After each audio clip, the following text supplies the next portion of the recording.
Hello ninth class students. आज 20 जुलाई 2020।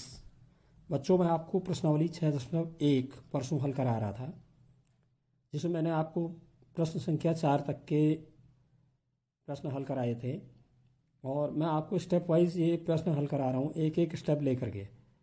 ठीक है। और सवाल मैं इसलिए लिख रहा हूँ, हो सकता है किसी के पास अभी बुक उपलब्ध न हो, तो इसलिए मैं सवाल भी लिख दे रहा हूँ। ठीक है। तो मेरा इसमें बहुत समय लग रहा है, ये पूरा आपका सवाल सॉल्व करने में स्टेप वाइज, और उसके बाद उसकी वीडियो बनाने में। आप लोग इस तरह से इसमें जिस तरह से मैं लगा हूँ, आप वो प्रयास नहीं कर रहे हैं। आप लोग न तो होमवर्क इसमें दिखा रहे हैं और न ही कोई रिएक्शन आपका आ रहा है। अगर आपको कहीं पर समझ में नहीं आ रहा है तो मैंने ये भी कहा है कि मैं आपको पुनः स्टेप वाइज फिर से बताऊंगा, लेकिन आप लोग कोई रिएक्शन तो दीजिए। आप लोग बिल्कुल निष्क्रिय हो रहे हैं। तो बच्चों, थोड़ा सा आप लोग सक्रिय रहिए, और क्योंकि ये बीच में इस तरह की एक महामारी फैली हुई है हमारे पूरे देश में, क्या पूरे विश्व में। तो अभी घर पर ही ये पढ़ाई हो पा रही है, तो आप लोग ज़रा इस पर ध्यान दीजिए। और कहीं पर कोई चीज़ आपको समझ में नहीं आ रही है, आप ग्रुप में बिल्कुल बेहिचक पूछिए सवाल। ठीक है ना। तो चलिए, मैं इस 6.1 प्रश्नावली का 5वां प्रश्न ले रहा हूँ। इस प्रश्न में हमें एक आकृति दी हुई है और प्रश्न दिया हुआ है, दी गई आकृति में पी ओ क्यू एक रेखा है। किरण ओ आर रेखा पी क्यू पर लंब है। किरणों ओ पी और ओ आर के बीच में ओ एस एक अन्य किरण है। सिद्ध कीजिए कोण आर ओ एस बराबर 1/2 ब्रैकेट में कोण क्यू ओ एस माइनस कोण पी ओ एस। यह हमें चित्र दिया हुआ है बच्चों, और यहाँ पर ये पी ओ क्यू एक सरल रेखा है, हमें दी हुई है, एक सीधी रेखा दी है। ठीक है। और ओ आर जो है पी क्यू पर लंब कहा हुआ है। लंब का मतलब जब कोई रेखाखंड दूसरी रेखा के साथ या रेखाखंड के साथ 90 अंश का कोण बनाता है तो हम कहते हैं वो उस पर लंब है। तो ओ आर पी क्यू पर लंब है। यहाँ पर कोण दिखाया भी है, ओ बिंदु पर देखिए। जब ये वर्गाकार कोण का चिन्ह दिया होता है, इसका मतलब 90 अंश का कोण बन रहा है। तो चित्र में देखिए बच्चों, पी ओ क्यू एक सरल रेखा में दी हुई है। ठीक है। तो यहाँ पर दो कोण लीजिए आप, बीच वाली ओ एस रेखा को नहीं ले रहे हैं अभी। अगर केवल ओ आर रेखा ही हो पी क्यू पर तो दो कोण बन रहे हैं हमारा, एक दाईं ओर एक बाईं ओर।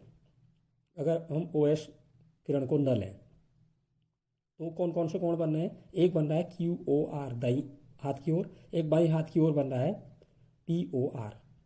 ये दोनों एक सरल रेखा पर बने हुए कोण हैं, अर्थात रैखिक युग्म बना रहे हैं। आप जानते हैं रैखिक युग्म माने ऐसे दो कोण जिनका योगफल 180 डिग्री होता है।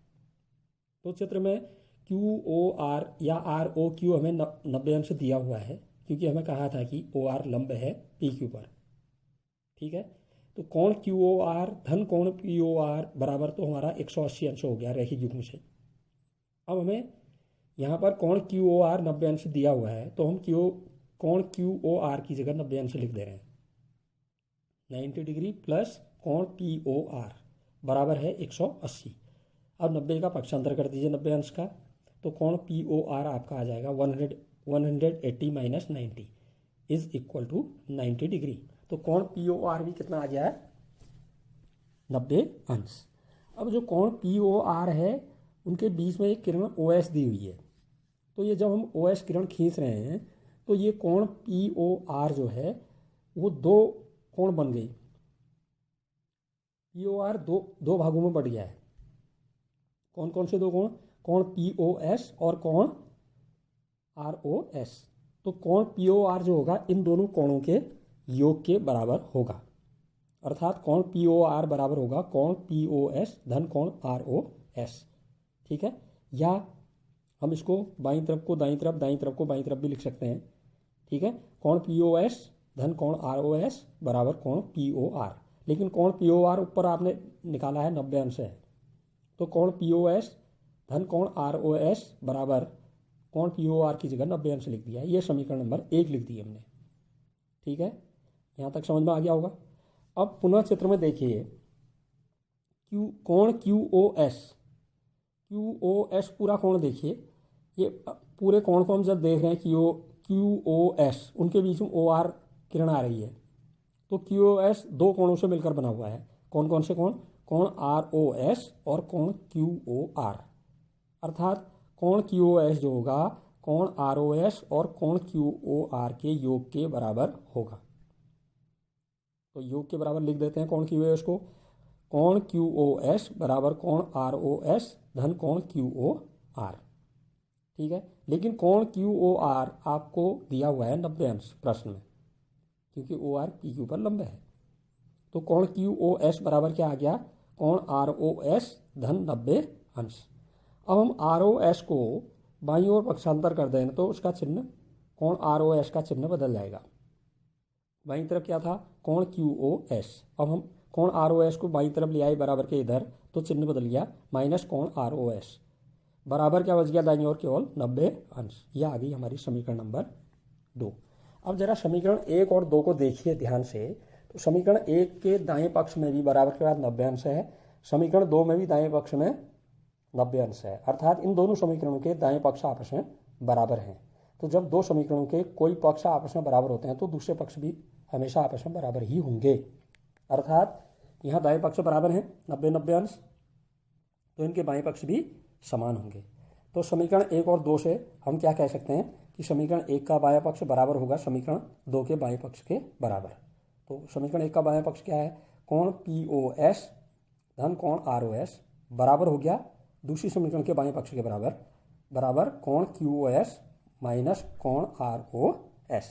यह आपके समझ में आ रहा होगा यहाँ तक? ठीक है। अब यहाँ पर आप देखिए कोण ROS बाएं पक्ष में भी है और कोण ROS दाएं पक्ष में भी है। तो दाएं पक्ष वाले कोण ROS माइनस कोण ROS को हम बाईं ओर ले आएंगे तो प्लस का हो जाएगा बाईं ओर, और जो बाईं ओर कोण POS है उसको दाएं पक्ष में पक्षांतर कर देंगे, वो माइनस का हो जाएगा दाईं ओर जाके। तो ये पक्षांतर करने पर क्या आ जाएगा? कोण ROS तो था ही एक, बाईं तरफ वो लिख दिया, प्लस कोण ROS, ये जो दाईं तरफ कोण ROS माइनस का था वो इधर आके प्लस का हो गया। बराबर के बाद क्या था? कोण QoS ऐसे ही लिख दिया, और जो बाईं ओर कोण POS प्लस का था वो दाईं ओर ले आई तो माइनस का कोण POS हो गया। ठीक है। अब बाईं ओर देखिए दो ROS हो गए, दो कोण, तो दोनों को जोड़ दिया, दो कोण ROS लिख दिया बराबर। बराबर के बाद क्या है? कोण QoS माइनस कोण POS, इसको मैंने ब्रैकेट में लिख दिया। क्यों? क्योंकि इसके ब्रैकेट के बाहर गुणा में कुछ नहीं है, जब कुछ नहीं होता तो एक होता है गुणा में। ठीक है, मतलब ब्रैकेट के बाहर मैंने एक लिखा नहीं है, एक हो गया ब्रैकेट के बाहर। ठीक, तो ROS के साथ जो गुणा में 2 है आगे, वो हम दाईं तरफ लाएंगे तो बट्टे में आ जाएगा। ठीक है, और जो ब्रैकेट है दाईं तरफ कोण QoS माइनस कोण POS, उसके बाहर ब्रैकेट में कुछ नहीं है, माने एक होता है कहा मैंने।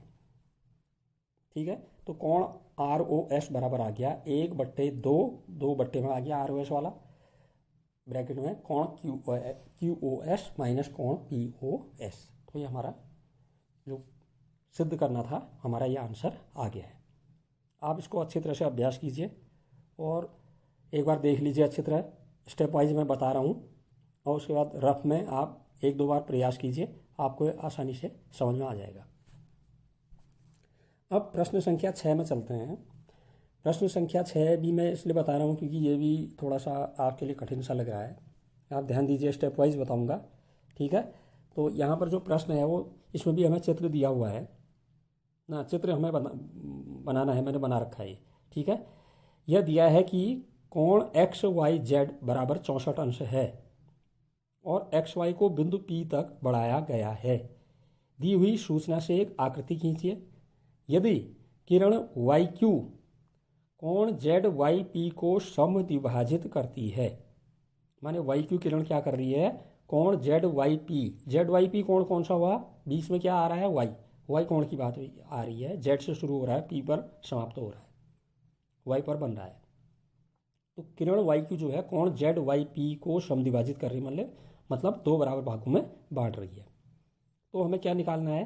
तो कोण XYQ और प्रतिवर्ती कोण QYP के मान ज्ञात कीजिए। अब मैंने परसों बताया आपको एक सवाल, प्रतिवर्ती कोण माने जब हम कोई कोण निकालते हैं वो 180 से कम आता है, तो हम प्रतिवर्ती कोण निकालने के लिए जो हमारा आया है कोण, उसको 360 में से घटा देते हैं। ठीक है, तो पहले सबसे पहले रचना करनी है हमें आकृति की। मैंने आकृति बना रखी है, देखिए। हमें सबसे पहले दिया था कोण एक्स वाई जेड, वो 64 अंश। तो सबसे पहले वाई जेड रेखा खींच लेते हैं। वाई जेड हमने खींच दी है किरण, वाई से जेड तक, ठीक है, एक किरण खींच दी है। अब इस वाई जेड किरण के बिंदु वाई पर, क्योंकि हमें कोण एक्स वाई जेड 64 अंश दिया हुआ है, वाई पर बना कोण, बीच में वाई आ रहा है, वाई पर बना कोण 64 अंश है, तो हमने वाई बिंदु पर वाई जेड जो किरण खींची है उसके वाई बिंदु पर 64 अंश का कोण बनाती हुई रेखा खींच दी है, ठीक है। और ये रेखा जब आगे की ओर खींची है एक्स की ओर, उसी को हमने पीछे की ओर भी बढ़ाना है, पी तक बढ़ा दिया है विपरीत दिशा में, एक्स के विपरीत दिशा में पी तक, ठीक हो गया। तो हमारा एक्स वाई जेड कोण 64 अंश और हमने एक्स वाई को पी तक पीछे बढ़ा दिया है किरण को, ठीक है। अब यहाँ पर नीचे की ओर जो कोण बन रहा है जेड वाई पी बन रहा है पूरा कोण।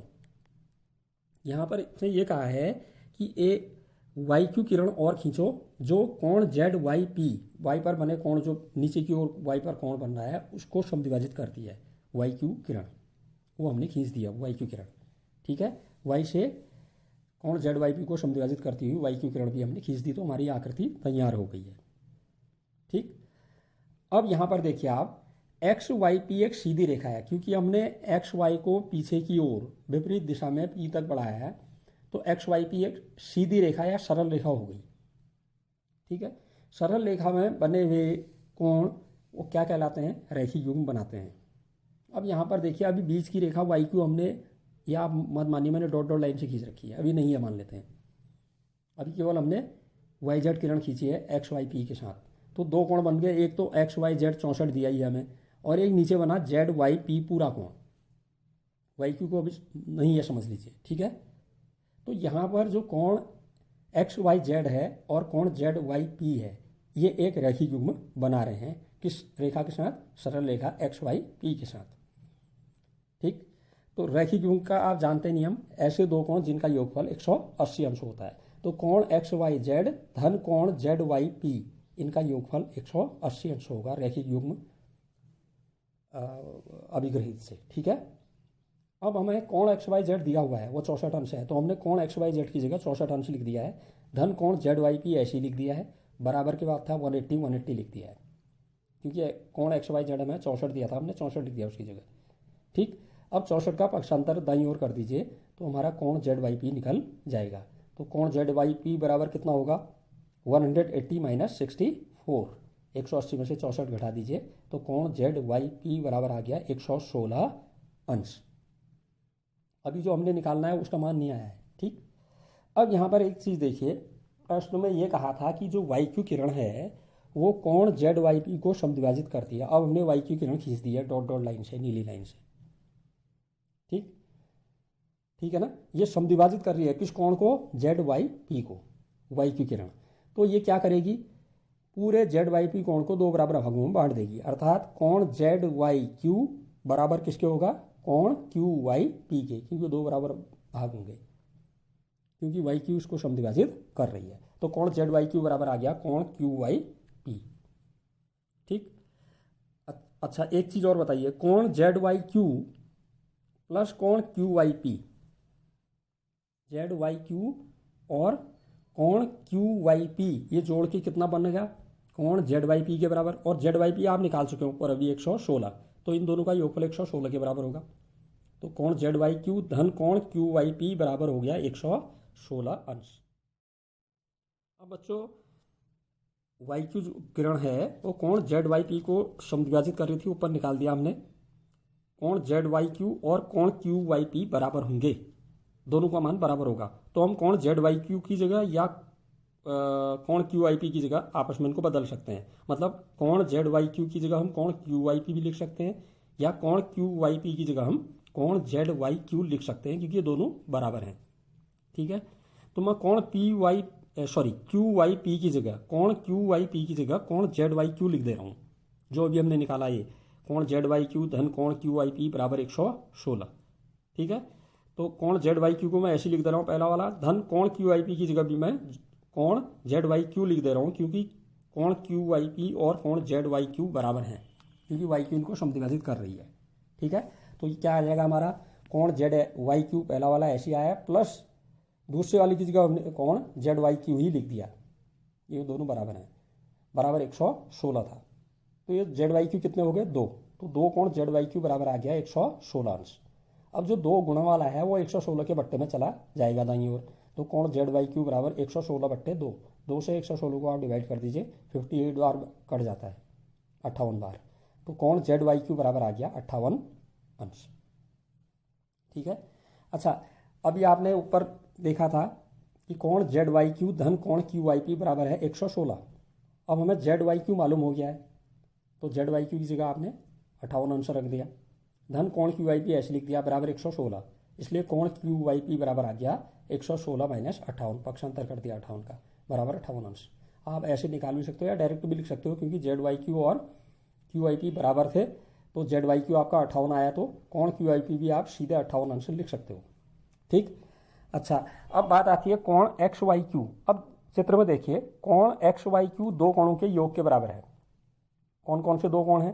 कोण एक्स वाई जेड और कोण जेड वाई क्यू, मतलब कोण एक्स वाई क्यू बराबर है कोण एक्स वाई जेड धन कोण जेड वाई क्यू। ठीक। अब एक्स वाई जेड भी आपको मालूम है 64 अंश दिया था हमें प्रश्न में, और अभी जेड वाई क्यू भी आपने निकाल दिया है, वो 58 अंश आया है। तो इसलिए कोण एक्स वाई क्यू बराबर कोण एक्स वाई जेड की जगह 64 अंश धन कोण जेड वाई क्यू की जगह 58 अंश अभी निकाला जो, तो कोण एक्स वाई क्यू बराबर आ गया 64 अंश धन 58 अंश बराबर 122 अंश। ठीक। ठीक है, तो हमारा कोण एक्स वाई क्यू हमें मालूम हो गया है 122 अंश। ठीक। और कोण क्यू आई पी कितना आया है निकाल रखा अभी आपने ऊपर 58 अंश, लेकिन हमें प्रतिवर्ती कोण क्यू आई पी निकालना था। ये जो कोण क्यू आई पी आपने निकाला है 58 अंश आया है, 180 से कम आया है। प्रतिवर्ती कोण कैसे निकलता है? अगर दिया गया कोण 180 अंश से कम आ रहा है तो हम उसको एक 360 अंश में से घटा देते हैं, तो हमारा प्रतिवर्ती कोण मालूम हो जाता है। तो इसलिए प्रतिवर्ती कोण क्यू आई पी बराबर कितना होगा? 360 अंश माइनस 58 अंश, क्योंकि क्यू आई पी हमारा 58 आया है 180 से कम, तो 360 में से घटा दे रहे हैं। तो इसलिए प्रतिवर्ती कोण क्यू आई पी बराबर 360 अंश माइनस 58 अंश बराबर 302 अंश। तो ये प्रश्नावली आपकी यहाँ पर पूरी हो गई है। और जो अगली प्रश्नावली आएगी उस प्रश्नावली को हल करने से पहले कुछ नियम हमारे हैं समांतर रेखाओं से संबंधित। जब दो रेखाएं समांतर होती, मैंने आपको बताया है दो रेखाएं समांतर कब होती हैं? ऐसी दो रेखाएं जो आगे और पीछे बढ़ाए जाने पर कभी भी एक दूसरे को प्रतिच्छेद नहीं करती हैं, अर्थात उनके बीच की दूरी हमेशा बराबर रहती है। ऐसी दो रेखाएं समांतर रेखाएं कहलाती हैं। अगर इन दोनों समांतर रेखाओं को कोई एक अन्य तीसरी रेखा काट देती है दोनों को, उसे हम तिर्यक रेखा कहते हैं। तो समांतर रेखाओं तिर्यक रेखाओं से संबंधित कुछ नियम मैं आपको बता रहा हूँ चित्र के साथ। चित्र थोड़ा छोटा हो गया है, समझ में नहीं आएगा तो मैं आपको दोबारा बड़ा बना करके फिर एक बार और भेज दूंगा, ठीक है ना। और वैसे मैंने इसमें कोण लिख दिए हैं, 1 2 3 4 करके नाम लिख दिए, उनके पूरा कोण का नाम लिखने के बजाय, ठीक है। एक चित्र बना रखा है। तो सबसे पहले बच्चों कुछ नियम है। जब दो समांतर रेखाओं को कोई तिर्यक रेखा प्रतिच्छेद करती है, काटती है, तो नंबर 1 तो उनके संगत कोण हमेशा बराबर होते हैं। अब यहाँ आप चित्र देख रहे हैं, मैंने चित्र बना रखा है, इसमें संगत कोण कौन कौन से हैं? देखिए, कोण 1 और कोण 3, मतलब तिर्यक रेखा द्वारा ए बी रेखा पर दाईं हाथ की ओर बना कोण, और इसी तिर्यक रेखा ई एफ द्वारा दूसरी सी डी रेखा जो समांतर है ए बी के, उस पर बना दाईं ओर का कोण 1 और 3, ये संगत कोण है, हमेशा बराबर होंगे। जितना कोण 1 का मान होगा उतना ही कोण 3 का मान भी होगा, ठीक। ऐसी और भी हैं संगत कोण, इसमें देखिए आप 2 और 4, 2 नीचे की ओर, ए बी रेखा पर तिर्यक रेखा के पर नीचे की ओर बना कोण, पी बिंदु के यहाँ पर 2 लिखा है मैंने, और 4, ठीक है ना, ये कोण भी संगत कोण है, ये भी हमेशा बराबर होंगे। ऐसी आप बता सकते हैं 6 और 8, देखिए जरा 6 और 8 को देखिए, 6 लिखा हुआ है मैंने, 6 के बगल में आपको 8 जैसा दिख रहा है, 8 नहीं है, ये मैंने प्रतिच्छेद बिंदु लिखा है वहाँ पर, ठीक है ना, वो क्यू है, ऊपर पी लिखा है मैंने, जहाँ पर ए बी रेखा तिर्यक रेखा को काट रही है 1 के नीचे। ऐसी 6 के बगल में क्यू है, वो 8 नहीं है। तो 6 और 8, 8 क्या है? ए बी रेखा पर तिर्यक रेखा द्वारा बाईं ओर बना कोण, ऐसी तिर्यक रेखा द्वारा सी डी रेखा पर बाएं हाथ की ओर बना कोण 6 वाला है, तो 6 और 8 भी बराबर होंगे, कोण 6 और कोण 8, ये भी संगत कोण है। कोण 5 और 7 देखिए, कोण 5 नीचे की ओर, बाएं हाथ की ओर, नीचे की ओर तिर्य रेखा द्वारा सीधी रेखा पर बना कोण, और तिर्य रेखा द्वारा ए बी रेखा पर नीचे की ओर बना कोण 7। तो कोण 5 और कोण 7 भी आपस में बराबर होंगे, ये हमारे होते हैं संगत कोण। तो इस तरह से संगत कोण के जितने युग्म हैं ये भी आपस में बराबर होते हैं। कब? जब दो समांतर रेखाओं को कोई तिर्य रेखा काटती है तभी। अगर समांतर रेखाएं नहीं हैं तब ये नहीं होगा। नंबर 2, एकांतर कोण हमेशा आपस में बराबर होते हैं। एकांतर क्या होता है? एक बाएं हाथ की ओर बना कोण, एक दाएं हाथ की ओर बना कोण। ठीक है, मैं अगले कस्टमर्स को बताऊंगा कौन कौन से कोण यहाँ पर एकांतर कोण है। और तीसरा जो है, तिर्यक रेखा के एक ही ओर बने अंतः कोण, मैंने ब्रैकेट में लिख दिया अंतः, अंतः माने अंदर, अंतः कोण संपूरक होते हैं हमेशा। तिर्यक रेखा द्वारा एक ही ओर, या तो दाएं हाथ की ओर या बाएं हाथ की ओर, एक ही ओर बने जो अंतः कोण हैं उनका योगफल हमेशा 180 अंश होता है। कब? जब दो रेखाएं समांतर होती हैं और उन्हें कोई तिर्यक रेखा काटती है। ये कुछ नियम हैं और इन नियमों को आप अच्छी तरह समझेंगे तब इस प्रश्नावली के सवाल आपको समझ में आएंगे। तो चित्र में आप और देखिए, पुनः एकांतर कोण बता रहा हूँ। एकांतर कोण बराबर कौन कौन से होते हैं? यहाँ पर जरा देखिए, कोण 2 और कोण 6 को देखिए। कोण 2 तिर्यक रेखा द्वारा ए बी के नीचे की ओर बना हुआ है पी बिंदु पर। ठीक है, ये दाएं हाथ की ओर बना है। अब कोण 6 देखिए, कोण 6 सीधी रेखा पर क्यू बिंदु पर, जहाँ पर 6 लिखा है मैंने, ये 6 और क्यू है वो बगल में उसके ऊपर, क्यू बिंदु पर बना कोण, ये बाएं हाथ की ओर बना है। पी पर वो दाएं हाथ की ओर था, क्यू पर यहाँ बाएं हाथ की ओर है, तो उल्टा जेड बन गया। ये अंग्रेजी का अक्षर जेड की तरह हो गया। ये एकांतर कोण है, ये हमेशा बराबर होते हैं। कब? जब दो रेखाएं समांतर होती हैं और उन्हें कोई तिर्य रेखा काटती है। ऐसे ही और जोड़ा देखिए, कोण 3 और 7 देखिए, इसमें आपको साफ साफ दिखाई देगा जेड बनता हुआ। 3 दाएं हाथ की ओर है नीचे क्यू बिंदु के बगल में, और 7 पी बिंदु के बाएं हाथ की ओर है। ये जेड आप जरा देखिए, ए से आइए पी पर, फिर नीचे जाइए क्यू पर, फिर क्यू से डी की ओर आइए तो जेड बन रहा है। ठीक है, ये सीधा जेड बन रहा है, पहले उल्टा जेड बन रहा था। तो कोण 3 और कोण 7 भी आपस में बराबर हैं, एकांतर कोण है। ठीक है, एक चीज़ मैंने बताई थी कि तिर्यक रेखा के एक ही ओर बने अंतः कोणों का योगफल 180 अंश होगा, अर्थात वो संपूरक होंगे। यहाँ पर कोण 2 और 3 देखिए, 2 दाएं हाथ की ओर देखिए, 2 पी बिंदु पर ऊपर की ओर बना और 3 पर नीचे की ओर बना। ठीक है, इन दोनों का योगफल 180 होगा। ऐसी 6 और 7 ये बाएं हाथ की ओर बने हुए कोण हैं। ठीक है ना, अंतः कोण हैं दोनों, इनका योगफल भी 180 अंश होगा। कोण 6 और कोण 7 का योगफल भी 180 अंश होगा। ठीक, इसके अलावा बच्चों एक चीज़ मैंने आपको पहले बताई है कि जब दो रेखाएं, यहाँ तो 2-3 रेखाएं होगी, 2 तो समांतर रेखाएं हैं और उनको तिर्य रेखा काट रही है। जब दो रेखाएं एक दूसरे को किसी बिंदु पर प्रतिच्छेद करती हैं तो एक कोण और बराबर होते हैं। इससे पहले वाले मैंने शुरू में बता दिया था, जब कोणों की बात बताई थी, उन्हें हम शीर्षाभिमुख कोण कहते हैं। ठीक है ना, वर्टिकली अपोजिट एंगल्स। तो या जब दो रेखाएं एक दूसरे को किसी बिंदु पर काटेंगी तो आमने सामने के कोण हमेशा बराबर होंगे, जिन्हें हम शीर्षाभिमुख कोण कहते हैं। जैसे यहाँ पर देखिए आप, ए बी रेखा और तिर्यक रेखा जो ई एफ खींची है मैंने, वो एक दूसरे को पी पर काट रही हैं, तो 2 जोड़े बन रहे हैं शीर्षाभिमुख के, 1 और 7 ये हमेशा बराबर होंगे। ठीक है, 2 और 8 ये भी शीर्षाभिमुख है, आमने सामने के कोण हैं, ये भी बराबर होंगे। ऐसे ही ये तिर्यक रेखा जो सीधी रेखा को नीचे क्यू बिंदु पर काट रही है, तो यहाँ भी 2 जोड़े बन रहे हैं, 3 और 5 ये आमने सामने के कोण है, शीर्षाभिमुख कोण, ये बराबर होंगे। 4 और 6 ये भी शीर्षाभिमुख कोण है, ये भी आपस में बराबर होंगे। तो इस तरह से जब दो समांतर रेखाओं को कोई तिर्यक रेखा काटती है तो संगत कोण बराबर होते हैं, एकांतर कोण बराबर होते हैं, और तिर्यक रेखा के एक ही ओर बने अंतः कोणों का योगफल 180 अंश होता है, या वो संपूरक होते हैं। ठीक, अच्छा, अब इनमें जब आप प्रश्नावली को हल करेंगे कुछ सवाल ऐसे आएंगे जहाँ पर हमें ये सिद्ध करना होगा कि ये दी गई रेखाएं समांतर हैं। हमें प्रश्न में नहीं दिया होगा कि समांतर हैं या नहीं है, हमें सिद्ध करना है कि ये दो रेखाएं समांतर होंगी या नहीं होंगी। तो हमें समांतर सिद्ध करने के लिए क्या करना पड़ेगा? दोनों रेखाओं को तिर्यक रेखा जब प्रतिच्छेद करेगी तो उनके संगत कोण आपस में बराबर होने चाहिए, तब वो दो रेखाएं समांतर होंगी। अथवा दोनों रेखाओं को जब तेरी रेखा प्रतिच्छेद कर रही है तो उनके द्वारा बने एकांतर कोण का कोई युग्म आपस में बराबर होना चाहिए, तब वो दो रेखाएं समांतर होंगी। या ये कंडीशन भी आप लगा सकते हैं कि दोनों रेखाओं को जब कोई तेरे रेखा प्रतिच्छेद कर रही है तो एक ही ओर बने अंतः कोणों का योगफल 180 अंश होना चाहिए, अर्थात वो संपूरक होने चाहिए, तब दो रेखाएं समांतर कहलाएंगी।